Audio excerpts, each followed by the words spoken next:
ای میل کے مطابق Imran Khan much greater threat than Erdogan, Khamenei and Xi Jinping. یہ بھی اس کی ای میل ایک ریویل ہوئی ہے. اور اس کا کیا مقصد ہے کہ اس کا عمران خان سے کیا انٹرسٹ ہے کہ جیفری جس نے وقت ڈال دیا ہے اور اب جو چیزیں ابھی آدھی نکلی ہیں ان میں آ رہا ہے کہ پاکستان بھی، انڈیا بھی، اسرائیل بھی، مڈل ایسٹ بھی، اور ساری چیزیں اس کے ساتھ لنکڈ ہیں. ابھی جو بندہ ہے لٹنے جو ڈونلڈ ٹرمپ کا جو وزیر خزانہ ہے، کامرس منسٹری جس کے پاس ہے، وہ 2012 کے اندر جا کے اس کو مل چکا ہوا ہے. یاد رکھیں اس سے کنیکشن رکھنے والے جو افراد ہیں وہ ابھی تک جو ہے وہ امریکہ کے اندر پاور سینٹر کا حصہ ہیں. ہیرالڈ کی جرنلسٹ جولی رپورٹ بنائی جس میں 80 وکٹمز تھے جن کے انٹرویوز تھے، سٹیٹمنٹس تھی. وہ لڑکیاں 12 سے 17 سال کے درمیان، اور 35 لاکھ ڈاکومنٹ میں وہ ایک بھی لڑکی کا انٹرویو جو دیا تھا اس نے ایف بی آئی کو شامل نہیں تھا. پولیو کی مہم کے اندر کیا انٹرسٹ ہے ہاں، اس میں دو چیزیں. ایک تو پاکستان کا پولیو پروگرام زیر نظر آیا اس ایپسٹین فائل میں. جب یہ غریب ملکوں کے اندر پیسہ خیرات وغیرہ دیتے ہیں تو وہ ان لوگوں سے متعلق نہیں ہوتی، وہ ان کے مفاد سے جڑی ہوتی. پولیو کی مہم کے اندر کیا انٹرسٹ ہے؟ ہاں، اس میں دو چیزیں. ایک تو پاکستان کا پولیو پروگرام زیر نظر آیا اس ایپسٹین فائل میں. ایک بل گیٹس اور پاکستانی حکام کے روابط کا ذکر ہے اس کے اندر. ایک انڈس واٹر ٹریٹی کے بارے میں تھوڑا سا اس کے اندر ڈسکس ہے.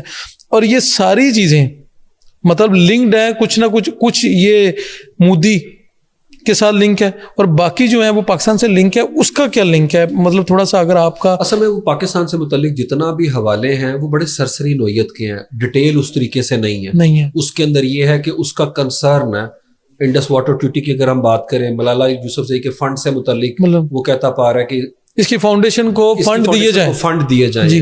میں آپ کو بتا رہا ہوں نا، وہ اس حد تک انفلوئنشل اپنا فگر تھی کہ وہ بل گیٹس کو کہتا تھا یہاں پہ فنڈ پور کرو. بل گیٹس کی فاؤنڈیشن تقریباً 2 دہائیوں سے گلوبل جو ہیلتھ ہے اس کے اندر انویسٹمنٹ کر رہی ہے، ورلڈ ہیلتھ آرگنائزیشن میں فنڈنگ کر رہی ہے. اور اس نے کووڈ کے اندر کوویکس پروگرام کے تحت جو ہے دنیا کے غریب ملکوں کے اندر کووڈ کو نہ صرف ڈیولپ کیا بلکہ ان کی سپلائی کی. اب یہ سارے ڈاٹس کو آپ کنیکٹ کریں تو میرے خیال میں بڑے کویسچن ہیں جن کے اوپر دیکھنے کی ضرورت ہے کہ ایپسٹین کا کنیکشن اس کے ساتھ. اور ایپسٹین فلنتھراپسٹ بھی تھا. اب اس سے پتہ چلتا ہے کہ جب یہ غریب ملکوں کے اندر پیسہ خیرات وغیرہ دیتے ہیں تو وہ ان لوگوں سے متعلق نہیں ہوتی، وہ ان کے مفاد کے سے جڑی ہوتی ہے. تو مجھے لگتا ہے اس کی انکوائری ہر گورنمنٹ کو کرنی چاہیے جن کا نام آ رہا ہے. دیکھیے ایک اور ای میل کے مطابق جو Imran Khan much greater threat than Erdogan, Khamenei and Xi Jinping. یہ بھی اس کی ای میل ایک ریویل ہوئی ہے. اور اس کا کیا مقصد ہے کہ اس کا عمران خان سے کیا انٹرسٹ ہے؟ بالکل، اس میں سب سے بڑی بات یہ ہے کہ وہ عمران خان، جیسے میں نے کہا نا، ان کا پولیٹیکل اسٹیچر تو ہے ہی ہے، لیکن عمران خان صاحب جو ہیں وہ ایک گلوبل فینومینا بھی ہے.